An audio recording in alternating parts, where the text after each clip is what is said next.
Planning for the future is a joyous and exhilarating time for any parent and child relationship. It signifies evolution and growth and pays homage to the fact that your children are gaining independence. When your children or child has developmental disabilities, the concept of partnership takes on a whole new meaning of increased importance. In order to lay the groundwork and the framework for a successful future for those you love, and thankfully in Ontario, there's a national nonprofit who's taken this type of work to heart. Partners for Planning is a national nonprofit organization which works to provide parents and children with developmental disabilities with a game plan and resources to plan for a successful future as they transition into adulthood and beyond.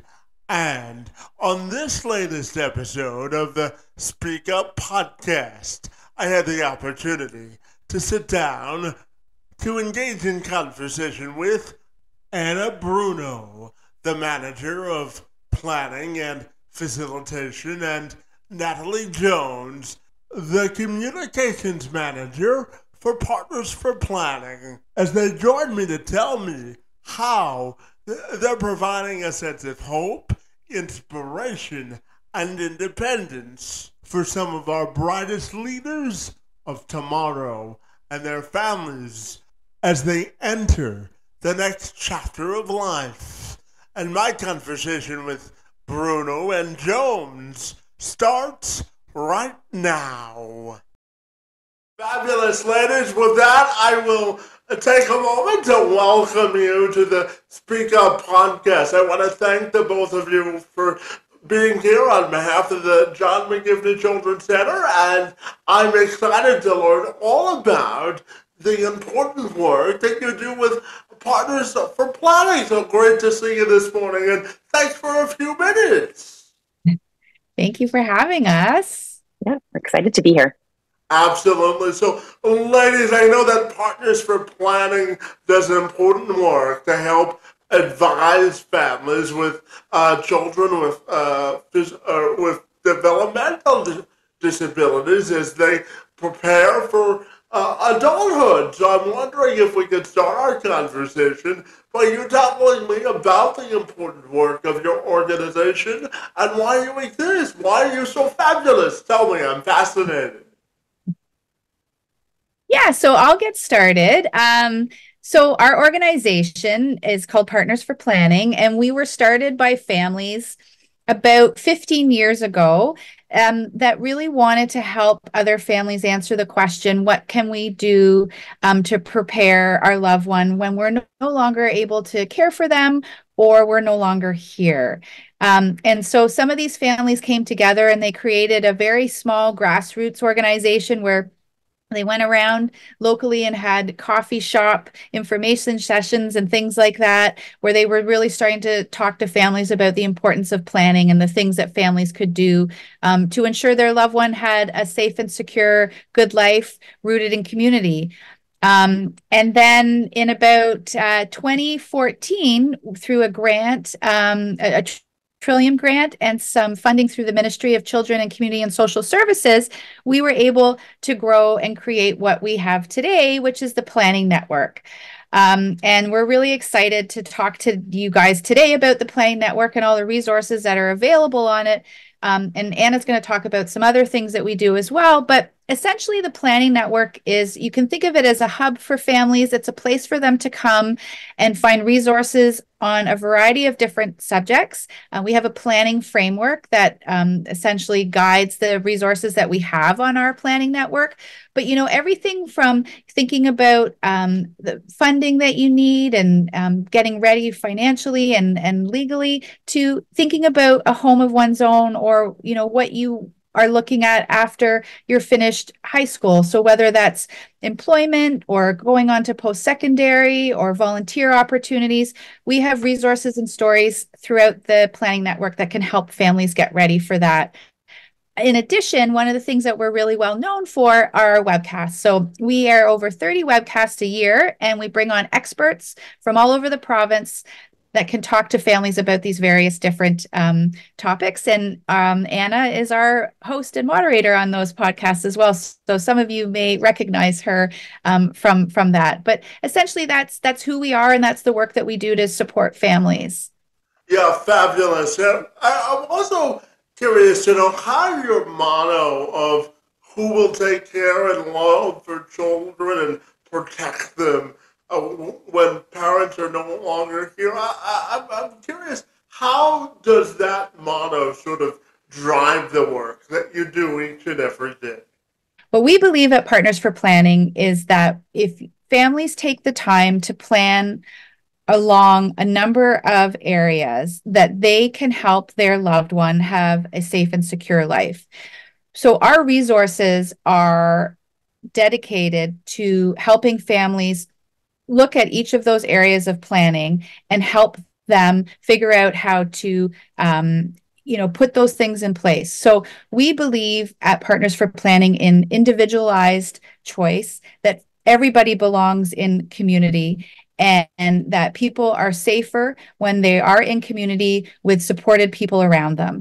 And so our resources, I mean, essentially that's our mission and our vision, but our resources all speak to that. And that we believe that if families do the many, many things, unfortunately, we're asking them to do, that their family or their family member will be able to live a good life in community. But also when they're no longer able to care for them, that there will be this community and support around them that will be able to continue to help them live the good life that their family members have helped them set up, and that also they will be safe and secure. Yeah, absolutely. So I'm wondering, ladies, if you can tell me about what does it really mean to you to empower people with disabilities and make sure that they live a meaningful life and have a successful and fruitful future. What does it mean to you to empower the people you serve? Yeah, I'll take this one, Kevin. So, I think from young families up until being an older adult, life has its ups and downs. When your life is impacted by disability, there just are additional steps that you need to take to navigate systems, to acquire the supports you need. It's extra work involved in planning for the future, and that can really be daunting. So, at Partners for Planning, might not be able to completely restructure the whole system, even though we'd like to do our best to try. But we can at least give people and families good information to be proactive in planning and help people and families really have a mindset about what they can do and what they can be intentional about around living a good life. We have a firm belief that we live in abundant communities, and that when you start from that mindset, it shifts the way you look at your circumstances. Truly, there are some genuine barriers that really disable people in life. But when we believe that we can take steps towards the life we desire, and we truly believe our communities can help us to do it, I think we're much better off than if we didn't start from that place of hope and belief. It's about feeling that we have some agency in our life and having access to good information and a mindset of possibility to start. Yeah, so let's now talk about specific resources that the organization offers. I know that you mentioned some in your previous answers, but what specific resources would you like to highlight this morning with me this morning? Yeah, so I'll talk about that, Kevin. So, as I mentioned earlier, our planning network is based around what we call a framework of planning. And so there's lots of different areas that families need to take a look at, as Anna said, where they need to be intentional in planning. I mean, we all need to plan for our future. And, certainly, we're always thinking about what's next wherever we are in our life. But as Anna said, people with a developmental disability are faced with some more barriers, and there's things that they and their families can do in order for the next, the next phase in their lives to be more successful. So I know a lot of people listening today are really interested in, the transition pieces. And so whether that's transitioning into high school or transitioning out of high school, we know that those are times where there's a lot of change for people. And if there hasn't been some work done leading up to that, that their transition might not be as successful. So one of the things that we've created for those areas are our transition toolkits for families. And we have toolkits that look at transitioning into school, into high school, and out of high school. And those toolkits have really great resources for families where they can, dig in and take a look at, things that they want to get started on. Sometimes 2, 3, 4 years before that transition is going to happen, so that they can make sure that their son or daughter is successful in those transitions. And so those toolkits include things like long form articles that can help families find other resources that they should be connected with. They have checklists that families can, take a look at and make sure that they've got those things in place. And we do a number of webcasts specific to those particular timeframes for families as well. And as I mentioned before, we bring on experts and families can come on and ask their individual questions. But I think the real key piece for families listening today is to really take some time and look at those transition kits as early as you possibly can. We know that, for example, if somebody has the opportunity to have a co-op in high school, it means that they're more likely to be able to find employment after high school. And so there's lots of things that families can start to do early that will ensure the success of their loved one as they transition out of those areas. And so we have a lot of resources there that families can take a look at. And as I said, they're in these 3 bucketed toolkits, if you will. So I just really wanted to highlight those for everybody today. Yeah, absolutely. And ladies, I'm curious if we can dive into some specific questions that parents and really their children should be asking themselves as they prepare for adulthood. What specific questions do you think should be at the forefront of families' minds as they go through this transition? I think just relating back to what Natalie said around the toolkits, they actually help frame some of those questions for families and help them to think about, what are the steps I need to take and who do I need to reach out to? But for me, I think the most important question families can be asking themselves is about the question of who else. Families should always be thinking about connections. How do we stay connected to the people and places who are going to help us on this journey? Where can I show up as a family and my child can show up and contribute? That might lead to new possibilities, new opportunities for my loved one. How can my child be known and known in a way that really reveals their capacity and their gifts? How can I, as a parent, set up expectations for my child so that they have the opportunity to grow? Those are the things that I think we can do as a family to really set our children up for success. And that's for all children, I think, in terms of having a possibility, offering people possibility, and really thinking about who else is going to help me, because we can't do this on our own. We really need the support of our community to be successful. Yeah, and building on the idea of possibilities, I know that one of the mantras of the organization is creating an independent future. And I'm curious, what does creating an independent future really mean at the heart of the work that you do? And how important is it, do you think, that you continue to promote an atmosphere of inclusion in all facets of life for the people that you serve? I think that creating an independent future means not that we're totally independent from one another, that creating an independent future is about having choice and control and autonomy. But it still means being involved in relationship and having the opportunity to be in relationship with one another, to feel like we're really belonging. So it's this kind of interesting dichotomy. If we talk about independence, but we talk about interdependence, really, this idea of being connected to one another. And through our ability to be connected, we have the opportunity to we have the safety and security to really make authentic choice. And so I think that that at Partners for Planning, all of the work that we're doing is helping people have the relationships they need in life, to be able to have true and authentic choice, that we are safer as a community when we have one another. Yeah, Natalie, I don't know if there's anything that you wanted to add. No, and I think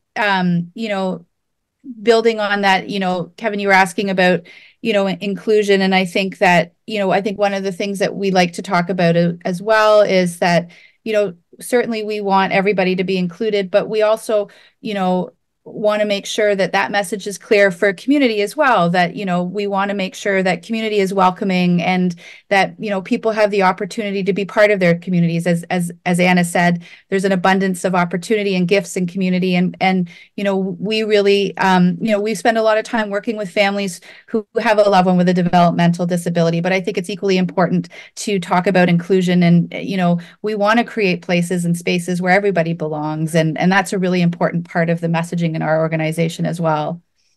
Absolutely. And, I want to talk about the word future, because I look at your organization as a forward-thinking and forward-looking organization. So I'm curious about your definition of creating a good and vibrant future for the people that you serve, and making sure that it's sustainable as well. What are your thoughts there? So I think ultimately it means having a sense of power and control over our lives, and the ability to make authentic choice, like I spoke about earlier. It also means having some security. It means feeling secure that I'm going to have a roof over my head tomorrow, and I'm going to have some money to do what I need to do in my life. So it's about planning for that and knowing that we have some control in what happens to us. It's also, having belonging in community and knowing that I can contribute to it, that I'm truly a citizen with all the rights and responsibilities that come with that. And at the core of all this, I believe very much that our organization thinks that having a good life and a secure future is about having strong relationships, that I have people in my life that know me, that love me, that respect me, and that I contribute to these mutual relationships. So I have something to offer to the people in my life. And then I also receive the benefit of these connections. That it's very much a two-way street. And when we have a life that gives us all of those things together, control, security, community, relationship, I think that's what we mean by creating a good future. And all the work that we do is trying to help people to build those things, because our futures will all look very different. Where there's no one future that is good and desirable for people. But I think at the heart of it, these core concepts remain true for everyone. Yeah, absolutely. And I'm also curious to ask you about frequently asked questions you get from families, and new and innovative ways that you've come up with answering these questions. So tell me about what's on the minds of parents and families specifically as you look to serve them the best you can. So I can start, and then Anna can talk a little bit about some of the other ways that we support families around those questions. But I think we hear a lot from families about a couple of things, about essentially what's going to happen if I'm no longer able to care for my son or daughter. The financial security piece is a really big piece for families.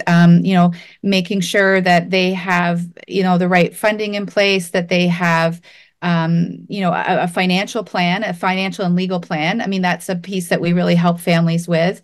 And how to help my son or daughter be included and be involved, and have all those things that everybody else gets to have. And we believe that it's with planning and intentional planning that can help people with a developmental disability have those same meaningful lives. And those would be predominantly the sort of the high level themes of questions that we get from families. I mean, we get lots of little questions all the time, but I think Anna can talk a little bit about some of the other stuff that we talk about, which is facilitation and planning, and how that can support families really work through a lot of those questions that they have and they come to us with. So I don't know if you want to build on that, Anna. Yeah, for sure. And so I think that, our organization offers a number of tools and resources and innovative webcasts and things to get people thinking about these topics. But sometimes we need additional support to do that. We might need someone like an independent facilitator to help guide us through some of these more challenging concepts, thinking about the future, helping us establish a vision for the life of our loved one, with our loved one. And so some of the work that we do is offering both individual facilitation, so working with a young person or an individual and their family, but it also may involve a group opportunity where you're working with a number of other families to plan for a particular thing, like home, for instance. We also look at helping make family-to-family connections. We think that families talking to other families and thinking about their futures together is a really excellent way to provide social support to one another, to be innovative and creative together. And so even just by having our directory of family networks across Ontario, we're helping connect parents to other families where they can learn and grow together. So we try to kind of offer both content for families to go in and look at themselves, but also ways for people to connect so that they can be best prepared for their future.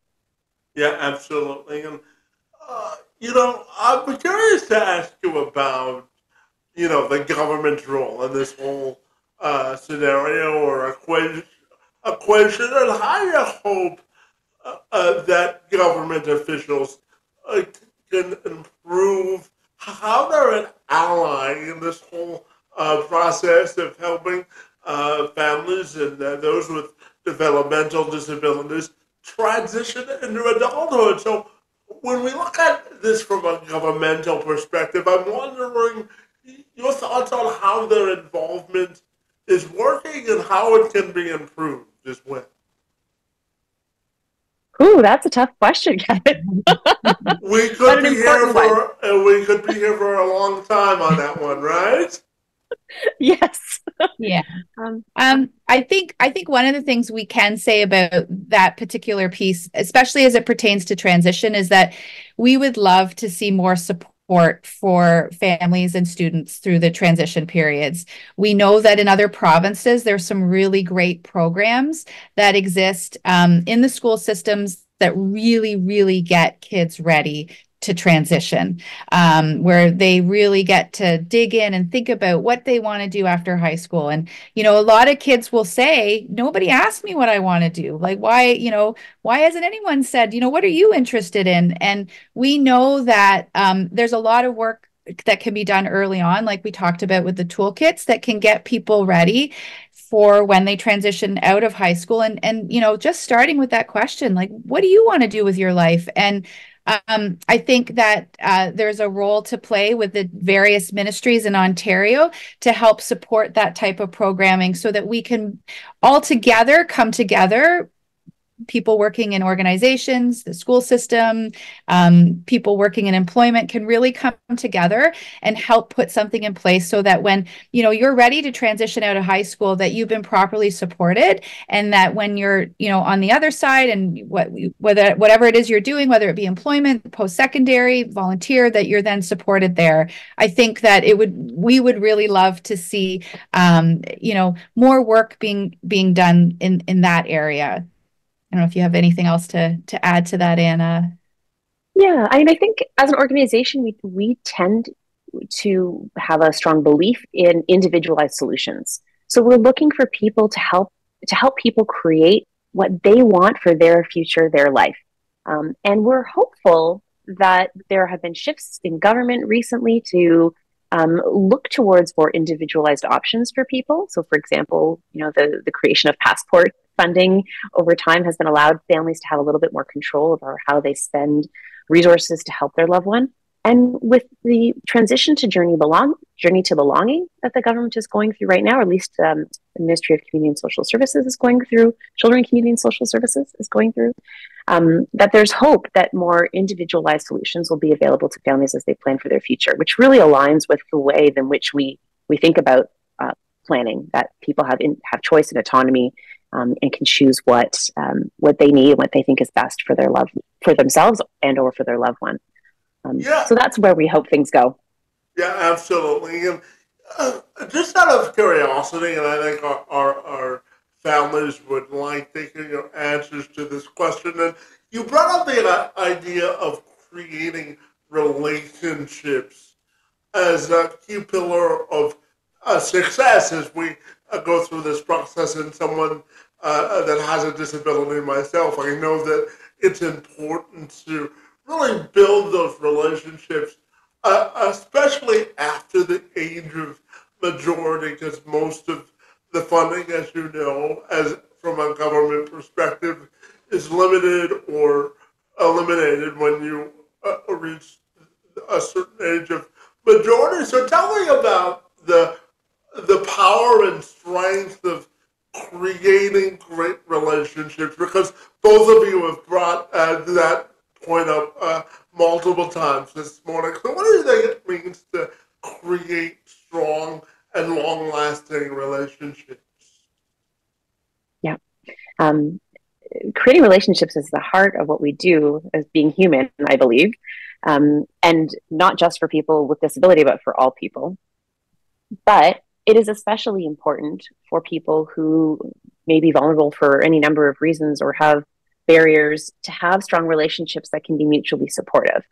And this is work that we do our whole lives. So it starts when we're young. It starts when families are young. And it takes a mindset of looking for relationship, looking for opportunities for relationship, not just being present in spaces, because there's more to relationship than just like literally being in a space with someone else, but having real and authentic opportunities to contribute. When people can see our gifts, the things that we can offer, they're more likely to connect with us. And when we're present and in the same space frequently and predictably, people come to know us and they come to miss us when we're not there. And those are the kinds of relationships that we really want to see happen in people's lives, because we feel that when people are in relationships that are meaningful and mutual, that they're going to be best supported in the future. Relationships also give us the opportunity to contribute.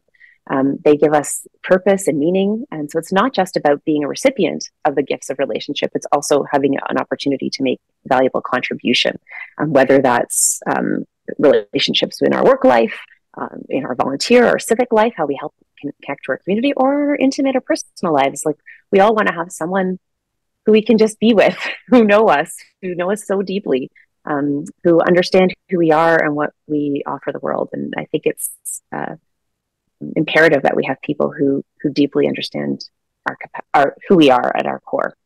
Yeah, and Natalie, I'm curious to get your thoughts on the idea of building, that social capital and really building social relationships, because it really helps with mental health and those you serve if you give them the opportunity to build social relationships, doesn't it? Yeah, I think that, the way that I often think about it, and Anna speaks much more eloquently than I do, but just that we all want to have relationships. We're all better off with relationships in our lives. And we know that the Surgeon General in the United States has recently talked about how loneliness is it's an epidemic, right? And it's not just people with developmental disabilities, it's lots and lots of people. And that being lonely comes with a lot of health problems, physical and both mental problems. And that we know that when we are connected with people, as Anna said, who know us, who want to be with us, that, those issues perhaps don't go away completely, but certainly are minimized. And I just think that, again, I like to talk about community as a whole, that we're all better off by being connected to each other. And, I think that there's work for both people who are supporting people with developmental disabilities, but certainly people who are in community. We all need to do better at having relationships. And I think, you know, what the pandemic sadly demonstrated, that when people were isolated, you know, outcomes are very, very negative. And I think that we just all as a society are better off when we are connected and in meaningful relationship with each other. Yeah, absolutely. And either one of you can answer this next question. I'm curious about how you think your organization has made its greatest impact in the families and the mission it serves. What are your thoughts there?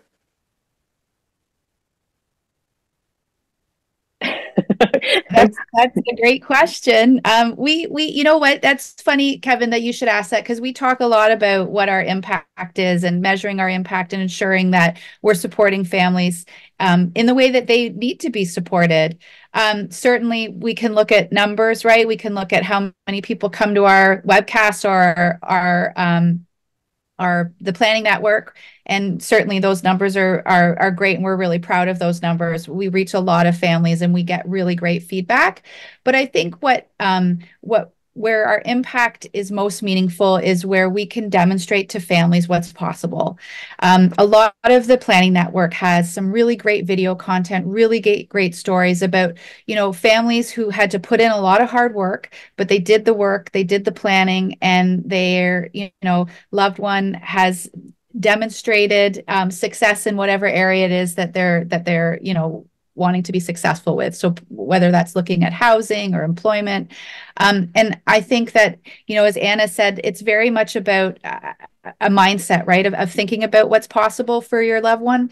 Unfortunately, you know, we don't always think about that, and that's not a good thing. And so I think, you know, part of what our organization was founded on was to demonstrate to people what is possible, and then to give them the tools and the resources to be able to do that.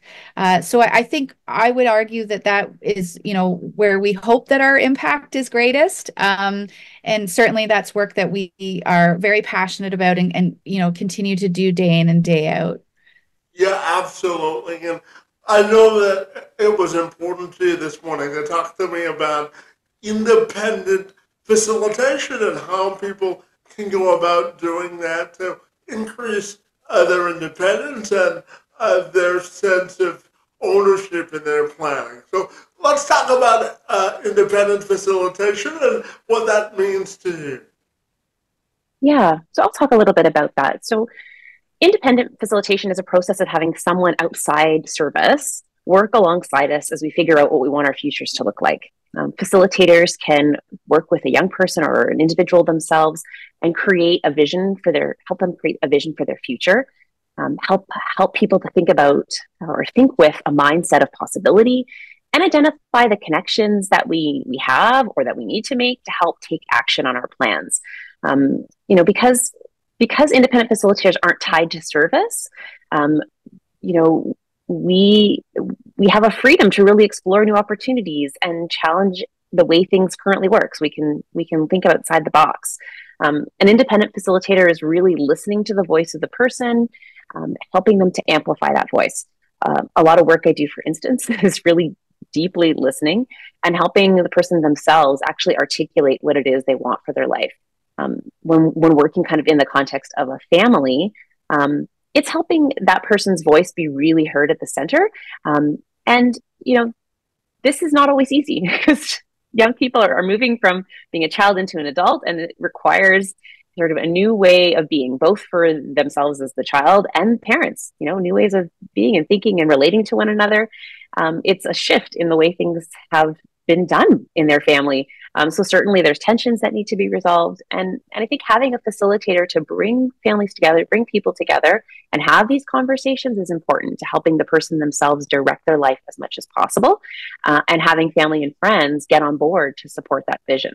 So the last one I have to ask you ladies this morning is, if people want to get connected with you, what's the best way they can do that? Yeah, that's thank you for that, Kevin. It allows us to drive people to the Planning Network. So it's to check out the Planning Network, it's www.planningnetwork.ca. And so they can go on and look at all the resources. They're free. They can sign up for any of the webcasts. When you come to the site for the first time, there'll be a pop-up and it'll give you the opportunity to sign up for our newsletters. You can do that or not, but that allows you to know what's coming up. We're always letting families know about what webcasts are coming up, any new resources and information that would be of interest to them. And certainly, if anybody wants to reach out to us directly, there is an email at the bottom of our site. So admin@p4p.ca. And they would reach me, and we're happy to answer any questions that we're able to help with. Otherwise, a lot of what we do is sort of connect families with other resources if that's needed. So, yeah. Fabulous, ladies. Well, I have to tell you, this has been an enlightening conversation with a lot of great information. I want to thank you on behalf of the John McGifty Children's Center and myself personally for all of the great work that you help families do with planning for adulthood and beyond, my friends.